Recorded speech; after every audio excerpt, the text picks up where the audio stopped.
നല്ല ഷാപ്പിലെ പോത്തിറച്ചിക്കറി കഴിച്ചാലോ? നമുക്കുണ്ടാക്കാം, വീട്ടിൽ തന്നെ ഉണ്ടാക്കാം. കുറച്ച് പാടാണെങ്കിലും നമുക്കുണ്ടാക്കാം. നല്ല വെളിച്ചെണ്ണയിൽ ആദ്യം നമ്മൾ ഈ തേങ്ങാക്കൊത്തൊക്കെ ഇട്ട് അതിനുശേഷം കുറച്ച് മഞ്ഞപ്പൊടി, ഈ തേങ്ങക്കൊത്തിൻ്റെ കൂടെ തന്നെ മഞ്ഞപ്പൊടി ഇടണം, നല്ല കളർ കിട്ടാൻ വേണ്ടി. അതിനുശേഷം നമ്മുടെ കുറച്ച് ഈ ചുമന്നുള്ളി ഉണ്ടല്ലോ, ചുമന്നുള്ളി കൂടെ അതിനകത്തോട്ട് ആഡ് ചെയ്യണം. ചുമന്നുള്ളി എന്നിട്ട് അത് നല്ലോണം വരണ്ട് കഴിയുമ്പോഴത്തേന് കുറച്ച് വറ്റളമുളക് ഇടണം. ഈ വറ്റളമുളക് ഇട്ട് കുറച്ച് കരിയാപ്പില സാധനങ്ങളൊക്കെ ഇട്ടതിന് ശേഷം പിന്നെ കുറച്ച് മുളക് പൊടിയുടെ കാശ്മീരി മുളക് പൊടി അത് ഇട്ടിട്ട് ഈ എണ്ണ സഹിതം കോരി അങ്ങോട്ട് മാറ്റി വെച്ചേക്കണം മൂത്ത് കഴിയുമ്പോൾ.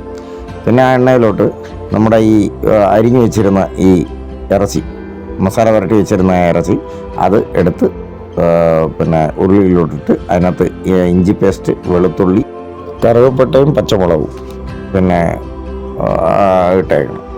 എന്നിട്ട് ഒരു 2 മിനിറ്റ് ഒന്ന് വെച്ചേക്കണം. കഴിയെന്ന് പറഞ്ഞാൽ പിന്നെ അതിനകത്ത് കുറച്ച് ഉപ്പൂടണം. കുറച്ച് ഉപ്പൂടിട്ടുമ്പം പിന്നെ കുറച്ച് തക്കാളി ഇട്ട് നമ്മൾ ഇതാണ്ട കുറച്ച് ഈ ചുമന്നുള്ളി, തൊലി കളഞ്ഞ ചുമന്നുള്ളി, ഇത് 10 കിലോ ഇറച്ചിയുടെ സംഭവം കേട്ടോ. ചുമന്നുള്ളി ഇട്ട് നാരങ്ങയോടെ പിഴിഞ്ഞ് ഒഴിച്ച് ഈ സമയം കൊണ്ട് ഈ ചാനൽ ആദ്യമായിട്ട് കാണുകയാണെങ്കിൽ ലൈക്ക് ചെയ്യുക, സബ്സ്ക്രൈബ് ചെയ്യുക, ഷെയർ ചെയ്യുക, ഫോളോ ചെയ്യുക. അപ്പോൾ അതിൻ്റെ പുറത്ത് കുറച്ച് ഈ മഞ്ഞൾപ്പൊടിയുടെ വിതറണം. മഞ്ഞൾപ്പൊടിയുടെ വിതറിയിട്ട് ഒന്ന് ഇളക്കി, പിന്നെ ഇളക്കിയൊക്കെ വരുമ്പോഴത്തേനും നമ്മുടെ മുളക് പൊടി, മല്ലിപ്പൊടി, ഇതാണ്ട ഈ മുളക് ചതച്ചത്, മുളക് എന്ന് പറഞ്ഞാൽ നമ്മുടെ പാണ്ടിമുളക് എന്ന് പറയും.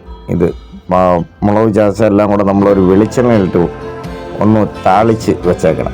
എന്നിട്ട് മറ്റേ ഇറച്ചി ഉരുളിക്കകത്തുള്ളത് വാഴയില വെച്ച് അടച്ച് വേവിക്കാൻ വേണ്ടി വെച്ചേക്കണം. ഒരു അരമണിക്കൂർ എങ്കിലും വേണം. ഇത് വെന്ത് അങ്ങോട്ടൊരു നല്ല മണമായിരിക്കും. ഈ സമയത്ത് ഭയങ്കര നല്ല മണമാണ്. അപ്പോൾ ഇതിൽ താളിച്ച് വെച്ച മുളക് പൊടി, മസാലയുടെ കൂട്ടാണ് അത് അങ്ങോട്ട് ഒഴിക്കുക. എരിക്കനുസരിച്ച് മാത്രം ഒഴിച്ചാൽ മതി. എന്നിട്ട് നല്ലോണം ഇളക്കി കൊടുക്കണം.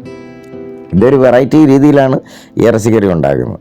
അപ്പോൾ എന്നിട്ട് കുറച്ച് തക്കാളി, നമ്മുടെ ഗരം മസാല, ഈ മസാല പൊടിച്ചത്, കുരുമുളക് പൊടി, പിന്നെ ഏതാണ്ട തേങ്ങയുടെ 1/4 പാല്, ഇത് ഇത്രയും ചേർത്ത് വെച്ചേക്കണം. എന്നിട്ട് കുറച്ച് കഴിഞ്ഞിട്ട് ഇതാണ്ട കരിയാപ്പിലോട്ട് ഒന്നുകൂടെ ഇളക്കി കുറച്ച് ഈ ഉലുവയുടെ മേന്തി ഉലുവ, അതായത് ഉലുവ കിളിപ്പിച്ചത്, അത് ഉലുവയ്ക്ക് പകരം ഇടുന്ന അതും നേരത്തെ നമ്മളെല്ലാം നേരത്തെ ആദ്യം നമ്മൾ ഈ വെളിച്ചെണ്ണയിൽ വഴറ്റിയ സാധനം കൂടെ ഇട്ട് ഒന്നുകൂടെ പിന്നെ കരിയാപ്പിലയും വെളിച്ചെണ്ണയോടെ ചേർത്ത് ഒന്ന് അടച്ചു വെച്ച് സൂപ്പർ ചൂടോടെ വാരി വെളിച്ചെണ്ണ തിന്നാം. അടിപൊളി.